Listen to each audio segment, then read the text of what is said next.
The 18th edition of the European Health Forum Gastein was held end of September 2015 in Austria. Entitled Securing Health in Europe, Balancing Priorities and Sharing Responsibilities, the conference sessions explored how to respond in an age when the crisis is a new normal. In an ever-changing political and social environment for health, how can we safeguard past gains to our health systems while responding to new threats and opportunities? These are the key conference messages. This is not a refugee crisis, this is a reception crisis. So the crisis is within the EU member states and their inability to deal with it. We have to learn. Human mobility is now the new norm in our increasingly globalized world. We need more Europe. More in the meaning of a deeper cooperation between the member states. More Europe to develop a comprehensive, sustainable and collective strategy to respond to the challenges and opportunities. And we have to consider the costs and consequences of a non-Europe too. There should be clearer and stronger leadership from the EU in those areas where it has a mandate. In today's interconnected world, the EU needs to think globally and to act locally. We need joint cooperation between all stakeholders on access to medicines and innovations in order to achieve transparency, solidarity and trust.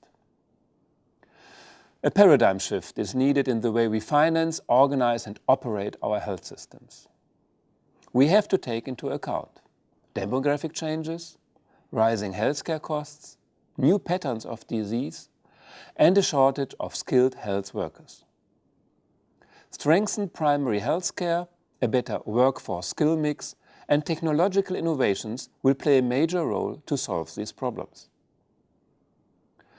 We need to build in mechanisms to ensure joint accountability for health in all policies, across government ministries and European institutions. Improved intersectorial collaboration is a precondition for health security.